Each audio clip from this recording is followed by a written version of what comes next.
seats, everybody? Please find your seats, everybody. Including everyone who is still standing. Please find your seats.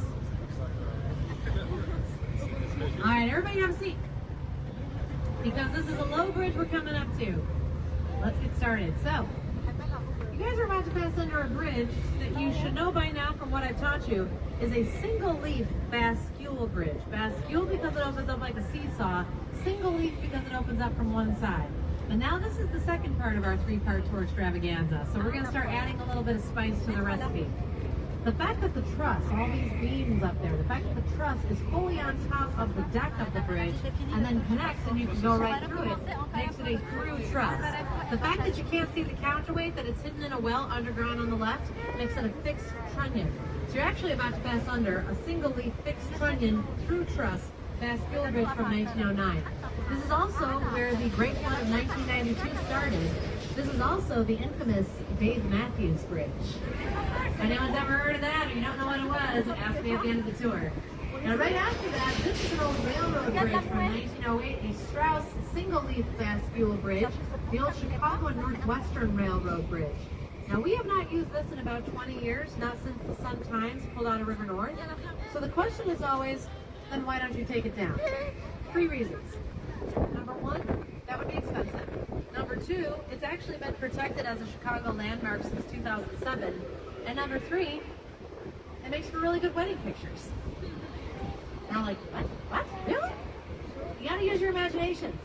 Line your wedding party up on the Kinsey Street Bridge back there, because you get that cool old railroad bridge cutting that industrial chic angle behind them. And then behind that, you get this view. Because this is the view. All right, this is one of my favorite views of this entire experience. Exiting the North Branch, facing south. I love how that green building just kind of coasts into view. Every time I see this view, I think of the same quote. It's one of my favorite quotes about architecture. I have it on the back of my t-shirt today, actually. It's from the German romantic writer Goethe. He said, "Architecture is frozen music." Isn't that cool? Architecture is frozen music. Is anybody here a musician, play an instrument by any chance? He also said music is liquid architecture, but architecture is frozen music. So think of it like every building is one note. One note, one sound, one style. Piece it into a composition like in Chicago, and architecture is frozen music. Now we're about to take a left and head down the main branch or main stem of the Chicago River. These 3 parts of the river, they're all parts of the Chicago River. North Branch, South Branch, Main Branch. But they make a Y shape. And we've actually been using this Y shape to symbolize Chicago for a long time. It's called the municipal device. Once you start seeing it, you are going to see it all over the city. You can't get away from it. It's like a big citywide game of Where's Waldo. I'm going to start you guys off with your first one. See over here on the left where these Adirondack chairs are? And that railing? It's got what looks like a peace sign in it, but nope, that's the Y. That's the municipal device. So be on the lookout for it. So this name of the confluence point is called Wolf Point. And Wolf Point is where we had a lot of our firsts. But this is also where we have some of our newest architecture, including this one over here on the left where the Adirondack chairs are. That is called Wolf Point South, also known as Salesforce Tower, designed by Pelly Clark Pelly. They literally just finished it. Now over here on the right, we're going to come back to this green building a little bit later. And I want you guys to use your imaginations again. Okay? Clear away all these buildings on the right. Get rid of all the buildings. You can leave the people, and especially leave this cute little red boat that has a dog on the back that has a little life jacket on. Leave them. Now clear away all the buildings. And imagine a little dirt road coming up the river. It's got a few little houses on it. And then there's one big house directly to your right, and it's got a little house right next to it. The little house would be Chicago's first post office. The big house would be Chicago's first hotel, the Saguenash Tavern. And if it were exactly March 4th, 1837, you would hear a whole bunch of partying happening inside that hotel, because they were getting together and deciding that 4,000 people is big enough to legally be a city. So March 4th, 1837, right there is Chicago's official birthday. By the way, everybody, that would mean that Chicago is a Pisces. Chicago is a Pisces. Anybody else a Pisces like Chicago? Is anybody else a Leo like your tour guide? Happy belated birthday. Now this massive building on your left is called the Merchandise Mart, finished in 1931, designed by a firm I'll mention a few more times today, Graham Anderson, Probst and White. These heads out front are called the Merchandise Mart Hall of Fame. People like Marshall Field, Aaron Montgomery Ward. Those were actually commissioned by Joseph Kennedy Sr. in 1953 when the Kennedys bought that off of Marshall Field. Now, I don't know if you guys noticed this. We've literally just taken an entire bridge-to-bridge segment of this tour to pass by one gigantic building. The Merchandise Mart is so large, it used to have its own zip code, 60654. Now it's got to share it with some other buildings. But the Merchandise Mart is so large that if you want to compare it to another building, compare it to the Sears Tower itself. How's that possible? Well, the Sears Tower gets taller, has about 4.5 million square feet of floor space. The Merchandise Mart gets wider, it has about 4.2 million square feet. There are 7 miles of hallways in that building. Now, we are about to pass under a street and a bridge that is named after one of the late 17th century French explorers to this area. All the people who weren't from here and were just exploring on behalf of some other country, they were all French speaking, whether they were French or French Canadian. This one was a French explorer named René Robert Cavelier Sieur de La Salle. We say La Salle.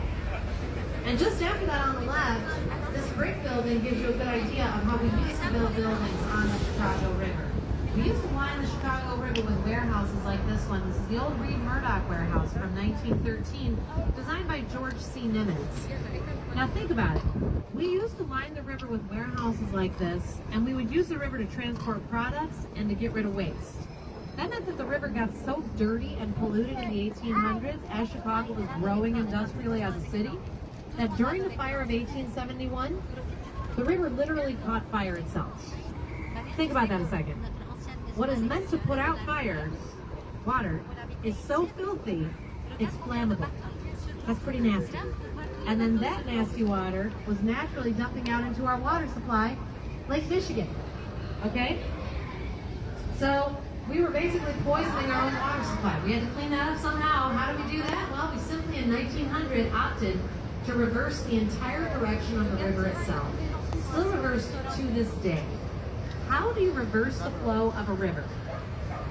Ask me that at the end of the tour, because I do nerd out on these tours quite a bit, and that's exactly why I save room at the end, okay? So ask me at the end of the tour, we will all totally nerd out about it at the end. Now, who here has never been to Chicago? Raise your hands. Never been to Chicago? A lot of you guys? Okay.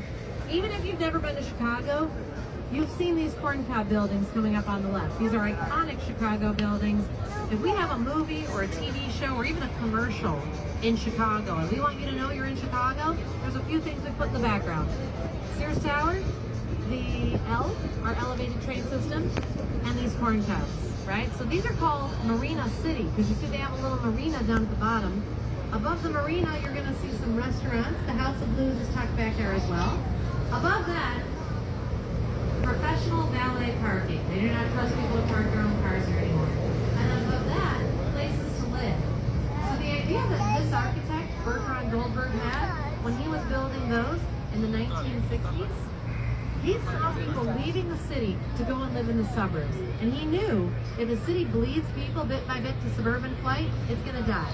So he wanted to make city living a much more welcoming thing. Put all your amenities right at your doorstep. Build a city within a city. He finished that in 1967.